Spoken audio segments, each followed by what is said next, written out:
Bonjour à tous et à toutes. Merci d'être parmi nous pour cette conversation avec aujourd'hui. Je me présente donc, je m'appelle Anne-Marie Duquette et je suis directrice littéraire à la revue Le Sabord. On est réunis aujourd'hui pour discuter autour de la sortie de notre dernier numéro, qui est le numéro 129, Antichambre. Donc, je suis vraiment ravie d'accueillir Sarah Wendt et Pascal Dufault, qui signent d'ailleurs l'œuvre en couverture, ainsi que l'autrice Annie Lafleur. Pour ceux qui connaissent pas encore très bien la revue, je me permets de la présenter brièvement. Donc, Le Sabord est une revue de création en art visuel et en littérature. C'est un quadrimestriel, donc publié 3 fois par année. Et la revue a été fondée en 1983. Elle propose vraiment une alliance donc entre littérature et art visuel, une rencontre entre les deux formes d'art. Donc, c'est nous, l'équipe de la revue, qui faisons vraiment le jumelage entre les œuvres visuelles et littéraires. Et elle regroupe aussi donc des auteurs, autrices francophones et des artistes visuels québécois et canadiens. Je vous présente plus de l'avant le thème antichambre qu'on a pensé pour ce numéro-ci. Donc, l'antichambre est un espace intermédiaire qui s'impose comme un passage obligé, une attente indéterminée. À l'inverse de l'intimité et de la sécurité qu'offre la chambre, l'antichambre est un lieu d'incertitude où tout peut advenir. Les murs des antichambres sont faits de rumeurs, d'angoisse, d'espoir, de deuil, de résignation. On s'y confronte au silence, à l'absence, à la nostalgie. Peu de portes les ouvrent, qu'une seule pour entrer et une pour sortir. Mais en sortons vraiment? C'est la question que se posent les auteurs et les autrices du numéro. Donc, ce numéro-là rassemble les auteurs-autrices Rachel Boyer, Emmanuel Brousseau, Fidélie Camiran, Léa Doucet, Ariane Dubé-Lavigne, J.D. Curtness, Annie Lafleur, Anne Lardeux, Tom Moreau, et il y a aussi une traduction d'un texte de Geneviève Robichaud, faite par Luba Markovskaya. Le numéro regroupe aussi du côté des artistes visuels le duo AENL, l'artiste Olivia Boudreau, José Brouillard, le duo Pascal Dufault et Sarah Wendt, l'artiste Sébastien Goyette-Cournoyer et Joyce Juma. On a la chance aujourd'hui d'avoir avec nous des généreux panélistes qui ont accepté de s'entretenir sur leur création. Donc, on réunit Annie Lafleur et le duo Sarah et Pascal. Permettez-moi donc de vous les présenter un petit peu plus de l'avant. Annie Lafleur est écrivaine, critique d'art et performeuse. Elle est actuellement candidate à la maîtrise en études littéraires et auxiliaire de recherche et d'enseignement au deuxième cycle à l'Université Laval. Elle est l'autrice de plusieurs livres de poésie, dont Puberté en 2023, Sigu en 2019 et Bec de lièvre en 2016, tous les trois couronnés de nombreux prix. Elle a collaboré à divers périodiques et a été membre du comité de rédaction de la revue Estuaire. Elle vit à Québec. Sarah Wendt et Pascal Dufault sont des artistes multidisciplinaires qui vivent et travaillent à Montréal-Jujagé. Leur pratique collaborative, amorcée en 2017, s'appuie sur la sculpture, l'installation, la vidéo et la performance. Compte tenu de leur connaissance des médias tactiles, le duo a notamment été invité en Allemagne pour y mener des recherches sur les thèmes de la tactilité et de l'accessibilité dans les arts. Leurs œuvres ont été exposées entre autres au Mois Multi, au Centre canadien d'architecture, au Musée provincial de Terre-Neuve-et-Labrador, de Rooms, et au Musée d'art contemporain des Laurentides. Ils ont tout récemment présenté leur premier solo muséal au Québec, au Musée d'art de Joliette. Bienvenue à tous les trois et merci d'être là. Merci. Donc, je plongerai déjà dans les questions autour de votre création. J'aimerais d'abord vous entendre brièvement sur vos projets respectifs qui sont présentés dans le numéro 129. Donc, pour Annie Lafleur, la nouvelle, le texte poétique La vallée de Gargaphie, et pour Sarah et Pascal, Miel du temps. Sarah et Pascal, est-ce que vous voulez vous lancer pour commencer? Oui, tu commences. D'accord, donc bonjour. Merci pour cette belle invitation aussi merci à Le Sabord pour aussi la chance d'avoir toutes ces images dans votre revue. C'est vraiment précieux. Notre projet s'appelle Miel du temps. C'était une exposition autour d'un travail qui se passait au Musée d'art de Joliette l'automne passé jusqu'à janvier qui vient de se passer. Euh, C'était un grand espace, c'était un assemblage de plusieurs travails, mais aussi c'était une espèce de trois chambres reliées qui se parlaient entre eux. Donc, on trouvait le thématique intéressant par rapport à cette expo, les antichambres. Euh, est-ce que je note? Donc, il y avait le projet Horloge de miel qui est en œuvre, une machine de miel, une sculpture kinétique dans une chambre, euh, peut-être tu peux Ouais. m'aider. Horloge de miel, donc comme le titre l'indique, un dispositif qui mesure le passage du temps, mais plutôt que d'utiliser les secondes plutôt que d'utiliser la chronométrie comment dire, qu'on utilise en général, machinique et numérique, on utilise l'écoulement d'un filet de miel pour calculer le temps. Donc finalement, c'est vraiment une machine sur la décélération du temps au départ. Donc, toute cette section-là de l'exposition était une grande installation à la fois cinétique et vidéographique où on pouvait voir en direct sur deux grandes projections des captures des événements qui se passaient à l'intérieur des globes de verre de la machine. Donc, toutes sortes des formations de bulles, des écoulements, donc quelque chose de assez concret et abstrait en même temps parce que finalement, ça devenait très cosmique et ça. Après ça, on a la deuxième chambre, qui est une chambre qu'on appelait Hétérotopia, qui est liée à un projet qu'on a développé dans les 3 dernières années et qui est un travail à la fois performatif, donc en collaboration avec des danseurs, mais aussi un travail beaucoup sur la tactilité, sur une série de dessins, d'œuvres aussi qui s'appelaient des dessins de miel, donc des dessins qui étaient créés avec du miel, et une grande table tactile. Donc, cette chambre-là était vraiment plus un assemblage de différents éléments, c'est ça. Ça, c'est la table tactile avec les grands champs de couleurs en arrière. Et après ça, la troisième chambre, c'est une chambre qu'on appelait la chambre sensorielle, qui finalement est un espace dans lequel les gens étaient invités à venir s'allonger. Donc, c'est tout un ensemble de sculptures qu'on appelle les sculptures somatiques, qui sont des sculptures molles, voilà, c'est ça, donc qui était tenu. Donc, c'est vraiment un espace un peu comme à venir expérimenter. Donc, c'est ça, ces trois chambres se parlent. Il y a aussi des ouvertures entre les espaces. Il y a comme un peu de like, De contamination. contamination de lumière, de vue et aussi de son. Il y a un travail sonore parmi tous les espaces, surtout dans la première salle, il y a une œuvre, une composition et aussi des réponses sonores dans les autres chambres. Donc, c'est en tout, aussi de mentionner que ça a été fait en collaboration avec la commissaire Marianne Cloutier, qui nous a invités à faire ce show-là. Et donc, l'ensemble, on pourrait dire, de l'exposition, pour nous, c'était vraiment de créer comme un peu un voyage, une espèce de déambulation, de retenir le plus possible le regard aussi, d'essayer de faire un travail, de proposer une exposition où qu'on fait pas juste traverser, mais on offre aussi différentes postures pour le corps. Donc, par exemple, la première, ben, on invitait les gens à venir s'allonger pour regarder les projections vidéo. Dans la salle d'après, il y avait la possibilité il y avait des coussins au sol, donc on a fait exprès de descendre le présentoir assez bas pour finalement à la fois inviter les enfants, mais aussi inviter les gens à venir s'agenouiller, à regarder d'un peu plus proche.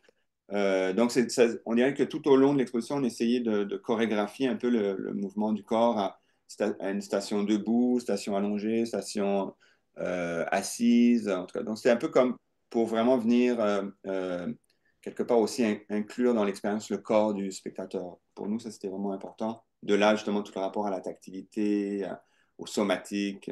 Donc, c'est de faire une aventure c'est ça, qui est pas juste on a les mains dans les poches puis on traverse. Donc, on a développé toutes sortes de stratégies pour ça. De là même justement à faire des trous dans les murs. Puis ça. Donc, Mhm. c'est ça. Donc, quelque part Merci. aussi de dire, je pense que ça a marché parce que les gens restaient des fois presque 1 heure, hein. Ah ouais, ok, donc ça marchait, il restait sur place. Les gens restaient longtemps. Ah, c'est vraiment intéressant. Annie, est-ce que tu voudrais nous présenter la vallée de Gargafie? Mais je vois plusieurs éléments qui se recoupent entre nos œuvres. Sarah, Pascal, qui parlait de chambre, de contamination, de porosité et aussi de déambulation, aussi hein, le corps en mouvement. Donc, la vallée de Gargafie, en fait, c'est tout ce dont je ne parle pas finalement dans ce texte. Ben, premièrement, la Gargafie, c'est dans la mythologie grecque. Je me suis réapproprié le terme un peu là. C'est le lieu, enfin, où se déroule le mythe d'Actéon.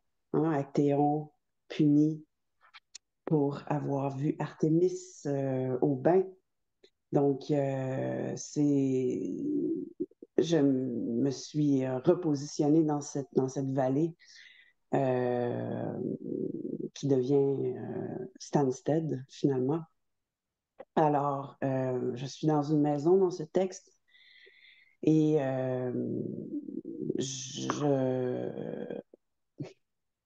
donc je reproduis, en anglais on dirait reenact, le processus d'écriture de mon dernier livre, Puberté.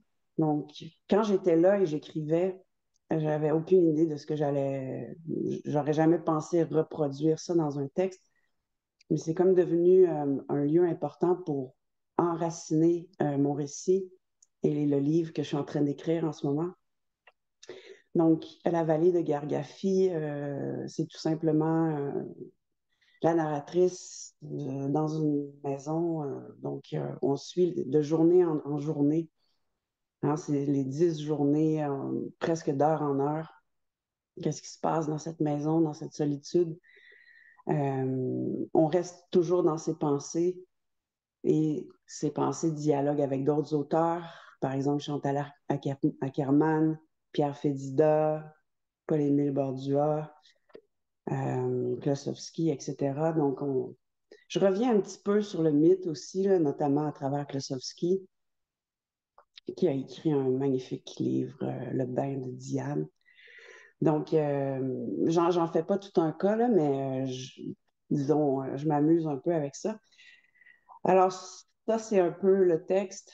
La maison est remplie finalement de musique. Maria Callas, Lana Del Rey, tout me traverse. La chaleur, la sueur, l'envie, les rêves. Il y a le vertige aussi. Hein? Donc, comme disait tantôt Sarah et Pascal, il y a une promenade entre les chambres qui deviennent des antichambres parce qu'on ne sait pas exactement ce que c'est. Donc, ces chambres-là s'annulent l'une et l'autre. Donc, des fois, hein, je pars de la mansarde, je descends l'escalier. Je dis je, la narratrice, descend l'escalier, il y a des vertiges. Donc, c'est toujours très limitant. Donc, je travaille en fait sur les limites intérieures surtout. Mais évidemment, j'avais besoin d'installer ça en quelque part pour que ça soit réel, que ça soit ancré. Et comme on sait, Stansted, c'est une ville qui est assise presque sur la frontière canado-américaine.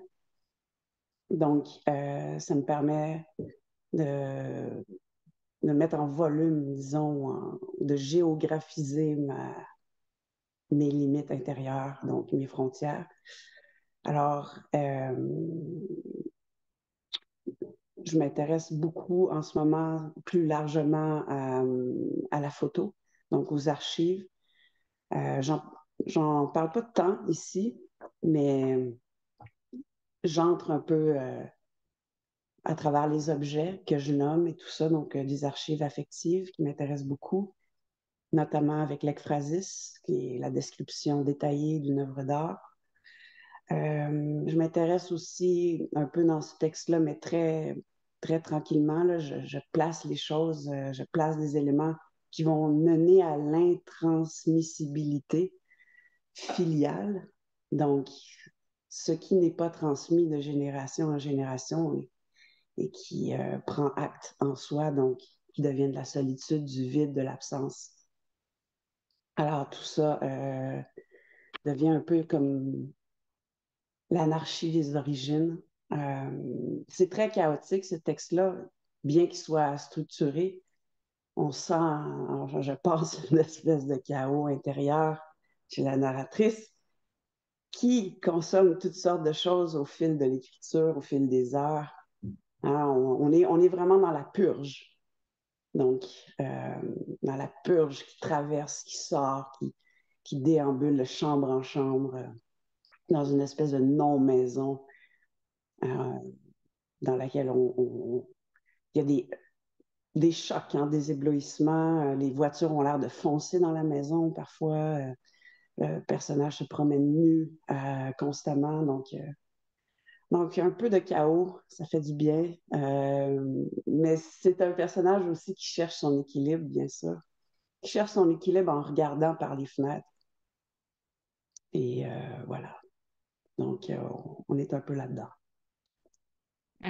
C'est vraiment intéressant parce que dans les éléments que tu nommais, il me semble y avoir la question de l'attention qui est très présente, l'attention qui est portée aux choses, puis peut-être que c'est ça qui participe de l'effet de chaos, c'est que le perce-oreille dans la lavette a la même importance, prend la même place que la voiture dont on a l'impression qu'elle fonce dans la maison.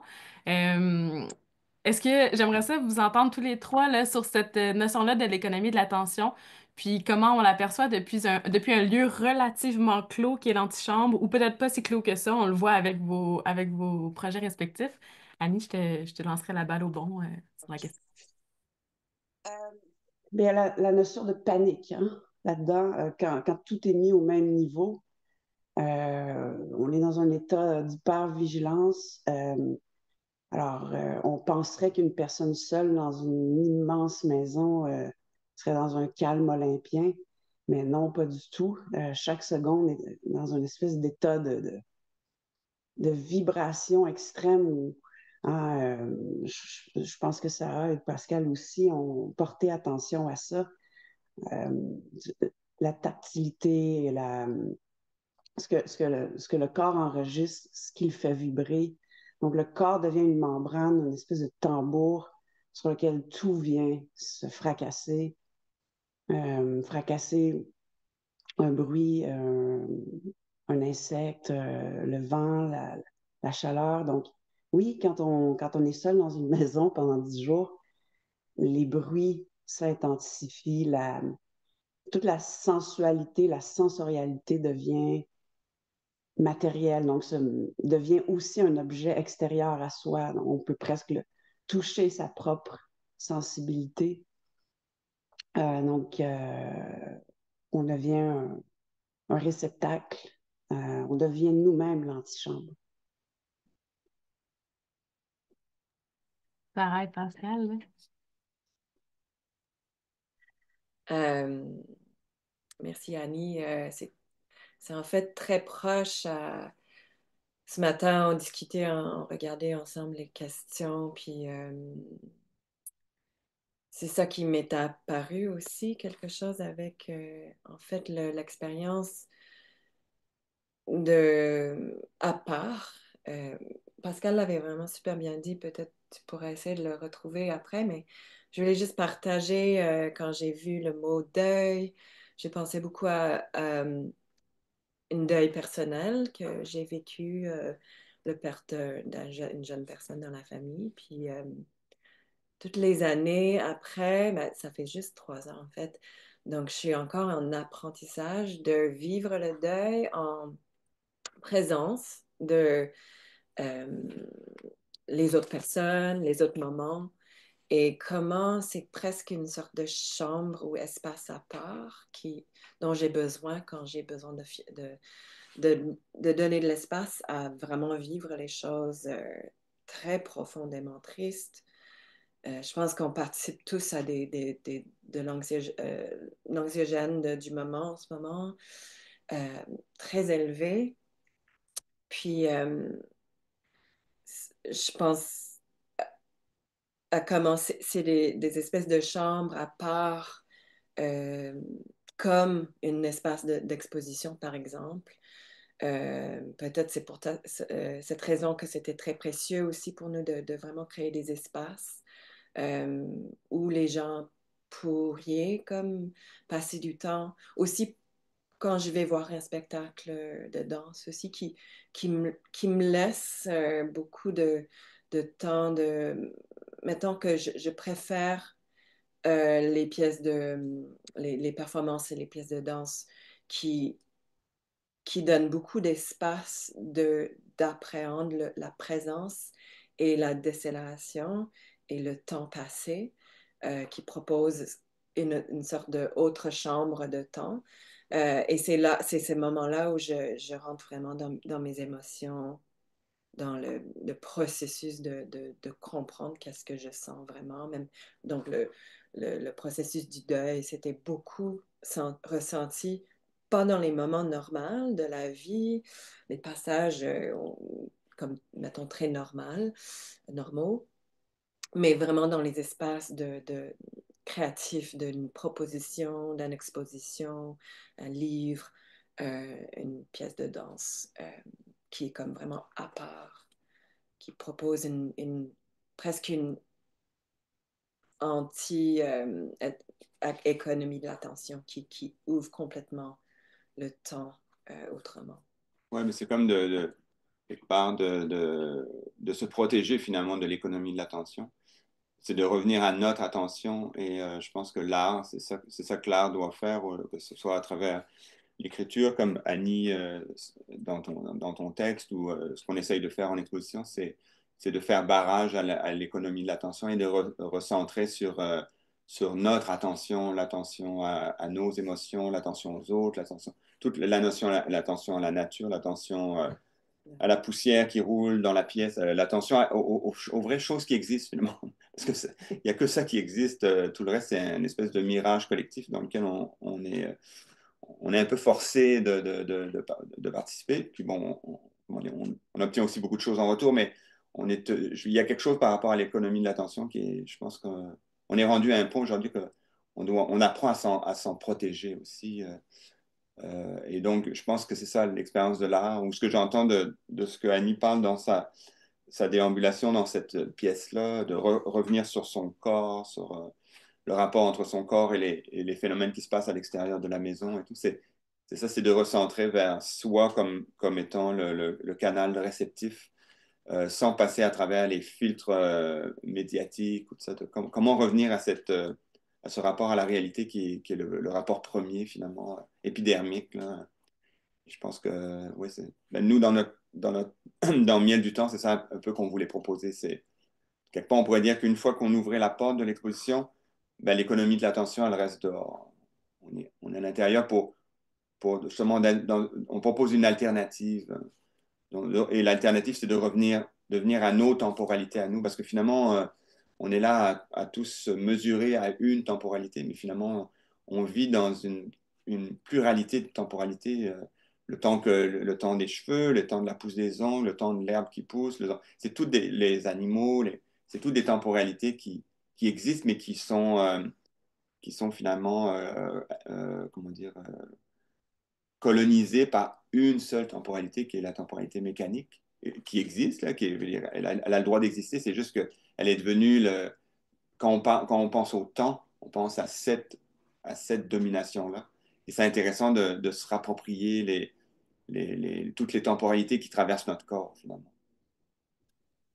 Il y a beaucoup de pistes dans ce que vous venez de dire. Je trouve ça vraiment intéressant, Sarah, quand tu parles de la place du deuil qui émerge dans la création à travers l'espace créatif au moment peut-être qu'on s'y attend pas. Annie, il y a aussi une absence dans ton texte. Il y a une personne absente qui est là. C'est pas du tout le deuil dont parle Sarah, c'est très loin, mais je trouvais ça quand même intéressant, le parallèle de l'absence qui habite, qui survient dans des moments très créatifs. Euh, Par rapport à ce dont tu viens de parler, Pascal, on le voit, la lenteur est une forme de résistance, là. Vous le montrez très bien dans vos œuvres respectives. Mais j'aimerais vous entendre peut-être sur cette question de la lenteur-là dans votre travail créatif, dans le geste même.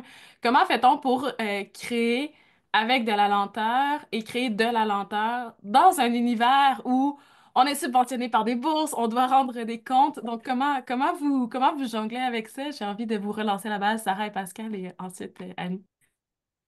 Oui, c'est une très bonne question. Ben, c'est sûr que euh, il y a beaucoup de conflits, c'est conflictuel parce que finalement, oui, on est intégré au monde, hein, l'artiste est intégré dans le monde, donc on est quelque part tous un peu intégrés dans un régime néolibéral, on est tous un peu amenés à être en compétition les uns contre les autres, en tout cas, donc tout ça. Donc c'est sûr que conceptuellement, de parler de la lenteur, de la décélération, c'est un vœu aussi. Je veux dire, c'est vouloir que ça devienne une réalité, mais c'est aussi, je dirais, c'est un but, finalement. C'est pas nécessairement, ça veut pas dire qu'on y arrive, mais disons, c'est une destination.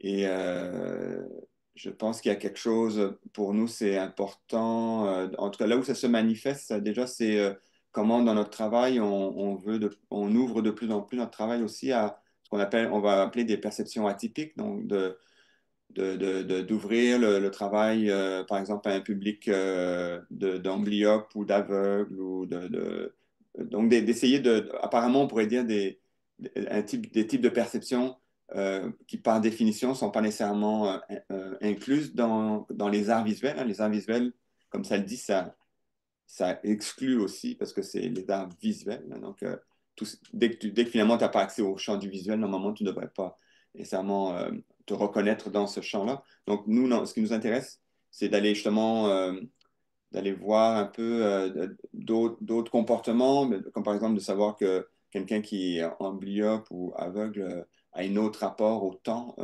d'emblée. Aller d'un point A à un point B, ça prend beaucoup plus de temps.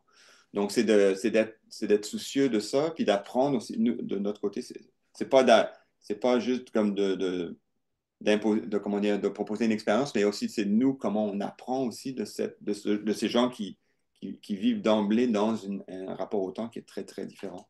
Puis de voir comment ça peut influencer éventuellement nos autres œuvres. Et je voulais rajouter aussi quelque chose qu'on fait, que c'est comme une manière aussi de pousser contre cette idée de grosse production, renouvellement, nouveaux projets, nouvelles œuvres. Ça revient souvent dans les discussions des artistes en ce moment. Mais la manière qu'on l'approche, c'est d'essayer vraiment d'être bien avec la répétition de nos œuvres, aussi de la réintégration de nos œuvres.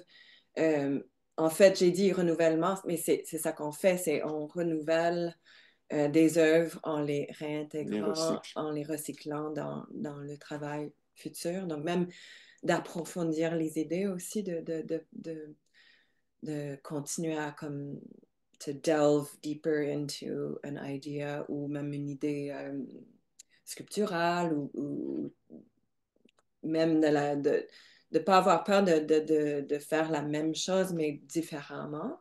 Puis personnellement, c'est une manière, je travaille depuis longtemps, j'étais plus dans la performance avant et danseur, musicienne, et je travaillais beaucoup pendant une période de maladie chronique et j'ai beaucoup trouvé la lenteur, en fait, que c'était possible d'utiliser que de la lenteur la lenteur dans le mouvement et que c'était correct de un peu changer le, le, le rythme attendu d'une performance. Puis, c'est ça, ça a continué dans ce travail qu'on fait, de comme un peu essayer de tout le temps intégrer comme une intégration de ce qui est important pour nous, puis de pousser doucement contre la pression sur nous de faire des... Mais c'est drôle à dire parce que quand les gens voient nos œuvres, des fois, ils trouvent que ah, vous avez fait beaucoup ou c'est comme... Donc, c'est comme... Oui, mais on les recycle, en tout cas. mais c'est vrai, juste pour finir aussi ce que tu sais, mais c'est vrai que la lenteur, c'est un espace qui permet de réapproprier l'attention. Puis juste aussi je suis tout à fait d'accord avec ce que Sarah dit, le fait que le recycler ou en tout cas juste de prendre le temps d'étirer une œuvre, de pas juste passer d'une œuvre à une autre. On fait une exposition, puis là, après ça, oh, il faut inventer une nouvelle idée, mais voir comment les idées se développent de fois en fois, parce que ça va jamais être la même chose, même si c'est comme le même flot, hein, c'est comme la même rivière, mais chaque fois, c'est un moment différent. Puis des fois, peut-être que quand on est trop fixé sur l'idée du produit, ben, quand le produit finit, il faut inventer un nouveau produit. Puis notre travail à nous est beaucoup plus comme on est toujours un peu à l'avant de où cette chose-là va aller, comment elle va se transformer. Ça peut devenir une pièce, ça peut devenir une chorégraphie, ça peut devenir une exposition, ça peut devenir une vidéo. Un objet peut devenir un instrument de musique, Ouais, après une couverture, après une... ouais. Donc, Ah, merci, c'est vraiment intéressant parce que moi j'ai eu la chance d'aller voir votre exposition puis c'est vrai que de prime abord c'est imposant là, c'est énorme, c'est ça, il y a 3 pièces, c'est très très volumineux, mais c'est vraiment intéressant de voir comment vous le travaillez dans la durée justement, comment vous performez le temps du miel dont vous parlez là, en l'étirant puis en l'observant évoluer. C'est une pratique qu'on voit aussi du côté de la littérature, cette évolution-là, puis je serais curieuse de t'entendre aller là. Donc c'est sur ces questions. Ben, je trouve ça fascinant, en fait. J'aurais bien aimé avoir une horloge du miel quand j'étais dans cette maison, justement. J'avais l'impression de vivre avec cette temporalité des abeilles, justement. J'avais l'impression d'être très proche de cette temporalité-là de la nature. Euh, donc, si on revient un petit peu en arrière, Pascal mentionnait quelque chose tantôt en pointant vers soi, hein, en pointant sur sa sensorialité, c'est-à-dire on rend visible en même temps, hein, en même temps qu'on rend visible la nôtre, on rend visible ou réelle celle des autres. Donc, il y a toutes sortes de discours autour de ça, là. Bon, l'autofiction, tout ça, l'autothéorie aussi, c'est le texte que j'ai écrit, c'est un texte autothéorique. Donc, oui, ça pointe vers moi, mais ça pointe partout ailleurs en même temps. Donc, le texte commence et la narratrice a les yeux fermés. Donc, ça, c'est une façon aussi de rendre très, très sensible chaque événement. Euh, Ce sont tous des événements extérieurs, mais qui, par le langage, par la langue, ont l'air d'être des événements intérieurs. Donc, oui, Sarah, moi aussi, je viens de la performance, donc j'ai fait mes beaux-arts à Concordia, à une époque où il y avait vraiment, on s'intéressait beaucoup à la vidéo on s'intéresse toujours à la vidéo, mais il y avait comme une espèce de lancée là, à ce moment-là, et je faisais beaucoup de performances qui intégraient le texte. Donc, de l'acte performatif, euh, disons, visuel ou par l'installation, là, je suis passée à l'acte performatif par la langue. Donc, dans ce texte-là, je me mets en scène. Alors, c'est sûr que quand on est dans une mise en scène comme ça, euh, que ce soit lent, rapide ou peu importe, ça n'a pas tant d'importance. C'est plus la qualité temporelle que la quantité. Je m'amuse évidemment à nommer des heures, hein. Bon, là, en ce moment, il est 4h01, qu'est-ce qui se passe? Mais c'est justement pour un peu... C'est une façon d'ajouter du chaos aussi en mélangeant les heures, puis en rendant un peu confus. On est rendu où, là, dans le temps? Et puis, donc, ça le temps devient plus une qualité qu'une quantité dans ce rapport-là. Si on veut parler d'antichambre.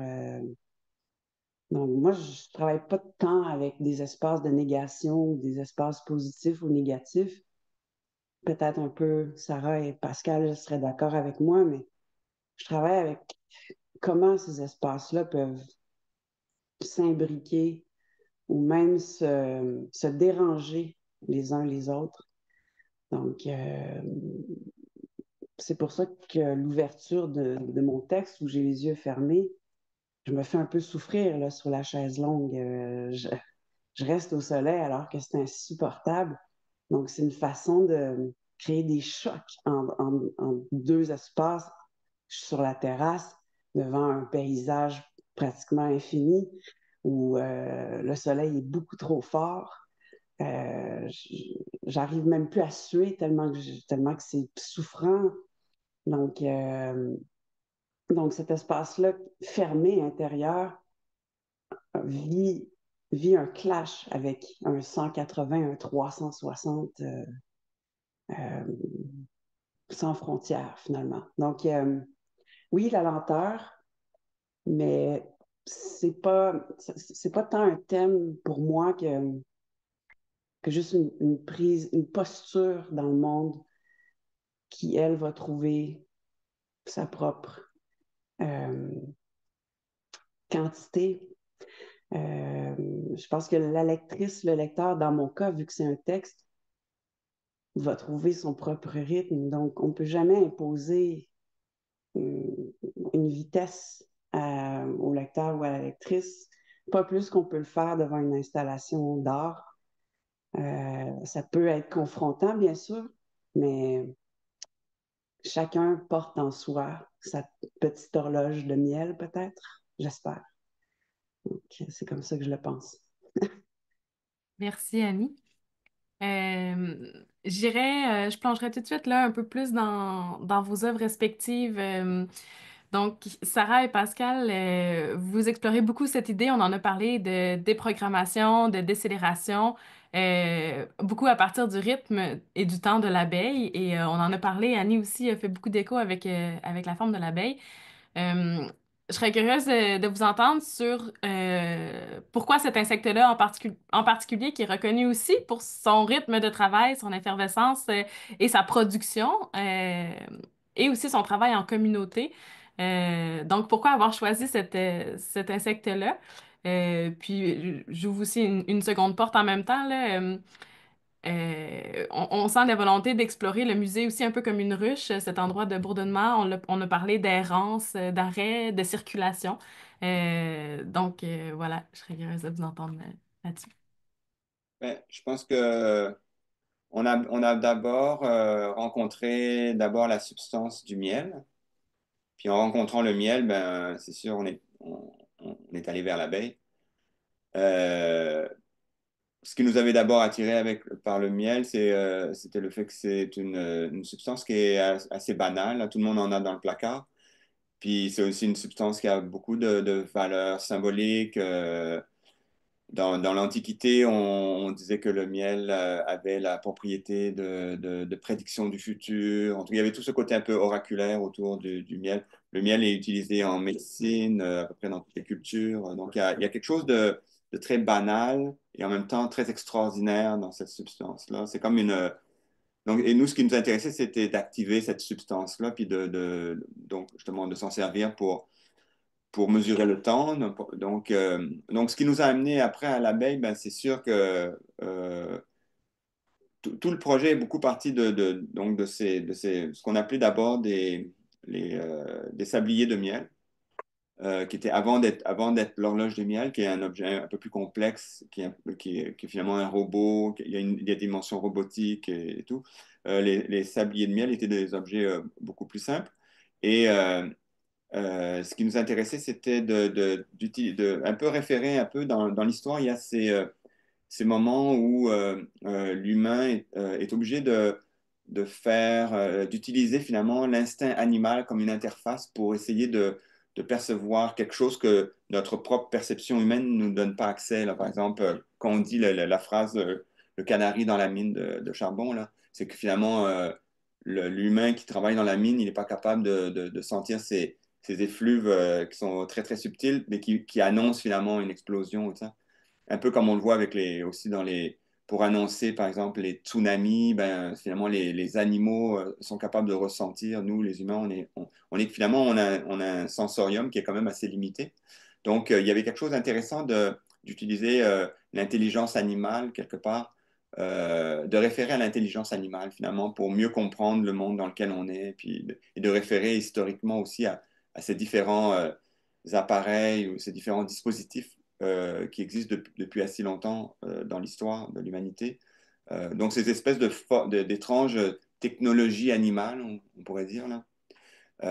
Donc ça nous intéressait parce que ce qui a aussi beaucoup de s'intéresser aux abeilles, c'est finalement, c'est aussi déjà s'intéresser à un être qui est très...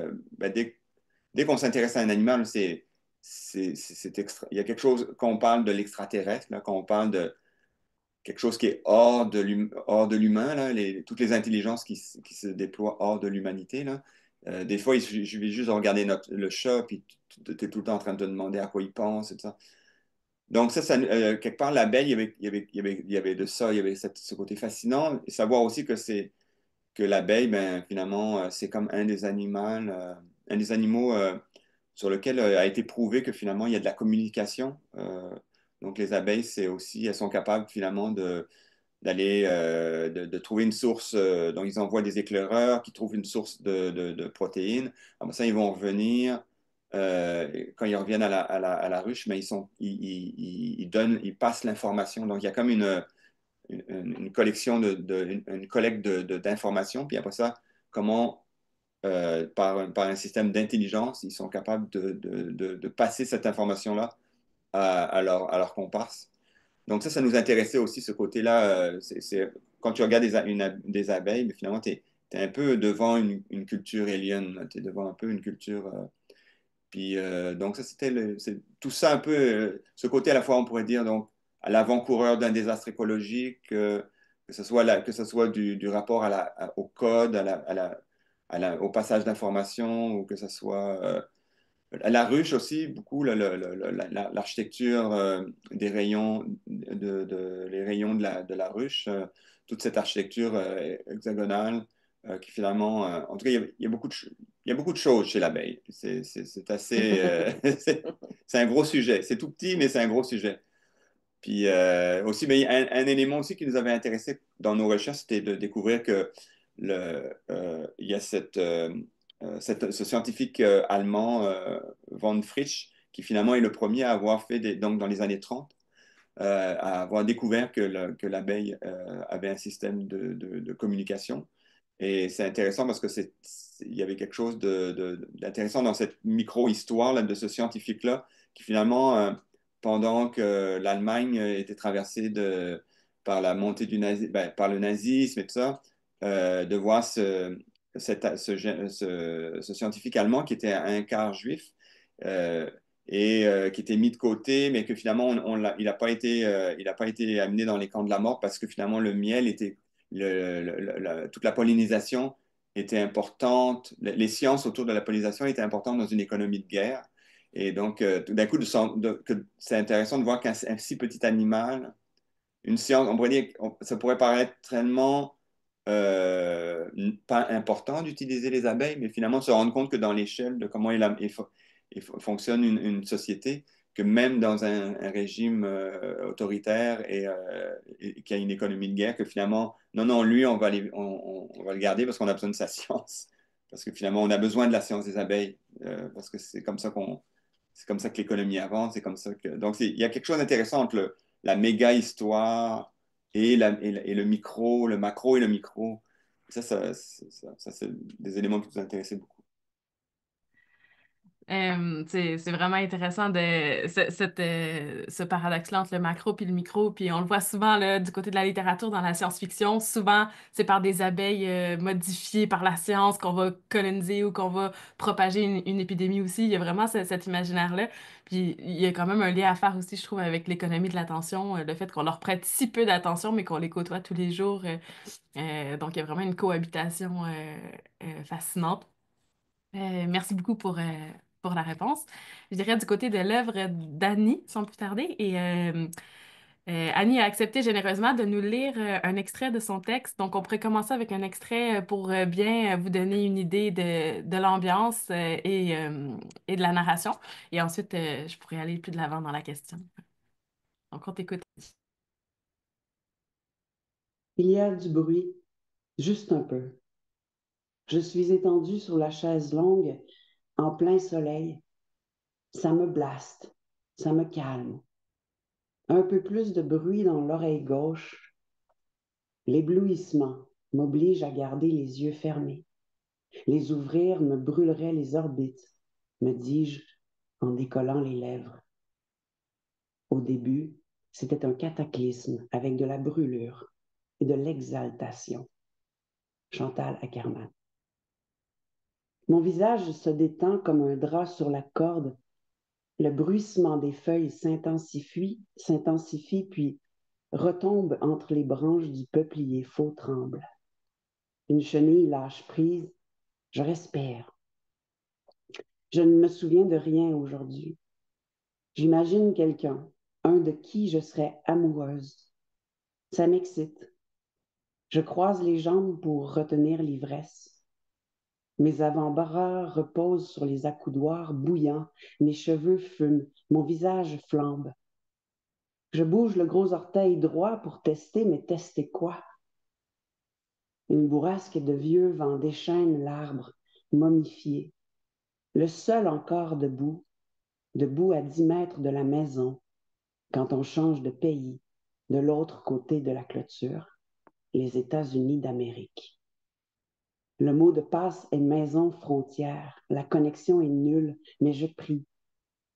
Je me fais souffrir au soleil jusqu'à ce que j'en ai partout, sous le fascia, le souffle coupé. Je n'ai pas encore ouvert les yeux. Je me suis réveillée en les gardant clos. Me suis dirigée vers la moustiquaire en slip t-shirt, stone. Me suis allongée, pris ma casquette sable et mes verres fumés Polaroid. Je n'ai parlé à personne depuis 9 jours. Des voyelles, parfois, s'échappent. Et je bouge un orteil. Je vis quelque chose d'extraordinaire. J'ai un refuge. J'écris et je fume la fenêtre ouverte. Chantal Akerman. J'écoute Brooklyn Baby en boucle toute la nuit, toute la journée. Je monte le son Lana Del Rey, mais dormir, plus jamais. Le vide est une pleine lumière, sans ombre ni sommeil. Pierre Fédida. Mon téléphone sonne, j'hésite à parler. Ma voix sonne à la porte. Je sens par mon silence le creux de ma bouche. Pierre Fédida. C'est mon médecin de famille. High, low, solennel. Je suis morte. Je suis sale. Quand je me lèverai au complet bien plus tard, j'irai me rouler un joint, un peu de tabac entre les veines. Je lécherai le papier, la calotte sur mon crâne, légèrement défoncé pour que les volutes s'échappent. Lave en fusion. Je tendrai les bras comme une chanteuse d'opéra. Le filet de fumée me suivra partout. Je ferai glisser la porte patio et j'ouvrirai les yeux. Les nuages m'aveugleront, assoiffé, assourdi, indigné. Je me réveillerai en baissant les yeux. Je sentirai l'orage saisir mon arbre par le cou, le secouer de toutes ses feuilles. Oui, mon arbre, de toute fureur avec toi. Merci beaucoup, Annie. Comme on peut le voir dans l'extrait, le texte d'Annie, la narratrice est donc dans une résidence de création, d'écriture, dans une maison de résidence, comme on l'a vu à Stansted. Et le texte montre beaucoup comment la création, surtout en résidence, quand elle n'est pas insérée au quotidien de la vie, est vraiment un temps et un lieu particulier. Euh, donc là, en l'occurrence, c'est dans un contexte d'isolement. Elle est seule dans la maison, quoique elle dialogue avec beaucoup de créateurs, créatrices. Il y a beaucoup euh, de, de références. On le voit là, même dans la mise en page, il y a des références qui dialoguent directement avec le texte. D'autres textes qui dialoguent. Il y a aussi, on en a parlé, la musique qui rentre beaucoup dans le dialogue, dans la sensorialité. Et donc, ça prend une place importante, ces dialogues-là. Il y a aussi une absence, on l'a évoqué tantôt, qui est aussi présente. Il y a un moment où elle veut tasser ses choses, donc on sent qu'il y a comme de la présence matérielle de cette autre entité-là aussi, cette autre personne-là. Je me demande comment rester sur le fil de l'écriture dans ce contexte-là. On a parlé justement du chaos qui prend beaucoup de place. Donc, je me demandais comment rester sur le fil de l'écriture sans tomber dans l'aliénation ou l'ennui de l'autre côté. Ouais, c'est une excellente question. J'aimerais juste rectifier un peu quelque chose. Ça me fait plaisir que tu penses que c'est une résidence d'écriture, mais c'est que j'en ai fait un lieu d'écriture, mais c'est la maison d'un ami, en fait. Donc, mais oui, ça devient une résidence d'écriture là où j'ai... Ça fait, je pense, 12 ans que je vais là. Puis bon, en tout cas, j'ai écrit plusieurs de mes livres ont eu lieu là-bas. Oui, donc, juste pour revenir un peu à... Oui, l'aliénation, l'ennui, effectivement. Mais j'aime toujours rebondir sur ce que Sarah et Pascal disent aussi parce que ça me nourrit beaucoup. Je prends des notes. Euh, En fait, c'est- on devient un peu cet instinct animal dont parlait Pascal tout à l'heure. C'est un peu ça qu'on finit par incarner, hein? Parce que, bon, solitude, on dirait que c'est pas assez comme mot. Isolement non plus, absence. On devient une espèce de non-lieu, mais archi présent. Donc, c'est très particulier. Donc, l'instinct animal semble prendre le dessus par moment. Donc, on devient un peu comme une bête dans une maison. On se court après. Donc, impossible de s'ennuyer. Impossible. Il y a trop de choses qui se passent parce que justement, on oublie l'exigence sociétale et autres. Donc, on devient notre propre entité, si on veut. On devient notre sensorium. Alors, oui, c'est c'est pas, c'est pas quelque chose de très facile à faire, là, s'isoler pendant 10 jours. Je pense qu'il y a peut-être des gens à qui ça conviendrait pas. Euh, pour moi, c'est comme un peu vital, je dirais, et viscéral. Et j'aimerais aussi porter attention sur le fait là, on a un personnage féminin, hein. Donc, la narratrice, c'est une femme qui est seule dans une maison. Donc, bien sûr, il va y avoir des jeux de regard, il va y avoir de la peur, de la panique. Donc, ça rend tout très fragile et vulnérable, mais aussi d'une grande force, hein. Mais c'est la force du caractère, de la personnalité, de la persona. Donc, c'est pour ça que je parle d'instinct aussi, hein. C'est ça qui va être mis de l'avant finalement. Donc, comment ce personnage féminin euh, tient, qui tient par un fil, euh, va réussir à s'organiser dans cette espèce de vivarium aussi, hein. Donc, Pascal faisait référence tantôt à quelque chose de super intéressant aussi, l'intelligence. Moi, je dirais l'intelligence botanique, ici, dans ce cas-ci, l'intelligence naturelle, l'intelligence hein, qui est là toujours autour de nous, qui nous enveloppe. Donc, je place la séquence, oui, dans une maison, mais encore plus dans une vallée. Et la vallée de Gargaphie, c'est un lieu de métamorphose, hein. Donc, Ovide a repris ce mythe, donc Actéon, et le personnage est en métamorphose. Donc, c'est intéressant, l'idée de l'aliénation et de l'ennui, parce que il y a quelque chose, hein, il y a une enveloppe qui semble vouloir partir, se muer, et une autre qui a l'air de vouloir rester aussi. Donc, euh, des petits gestes comme la bouteille d'alcool que je prends contre moi comme si c'était une espèce de troisième bras ou je ne sais. Donc, il y a un repli, mais il y a un déploiement aussi, un dépliement. Donc, et il y a un papillon hein, aussi qui suit de page en page et il lui arrive une petite aventure à la fin. Donc, le personnage se projette aussi dans le papillon. On connaît bien l'histoire du papillon. Hein. J'ai mentionné tantôt la chenille qui arrive à la quatrième ligne du texte. Donc, la chenille, tranquillement, va se transformer et va s'envoler. Donc, la métamorphose, la transformation, c'est une façon aussi de peut-être de vivre plus harmonieusement son aliénation. Ou, donc, je veux dire, un papillon ne s'ennuie pas. Il faudrait lui demander à ce papillon-là. Mais je pense que quand on est comme ça dans un contact très condensé et intense, il n'y a aucune possibilité autre que la transformation. Puis ça se passe aussi par la langue. Donc, le texte devient un corps textuel aussi.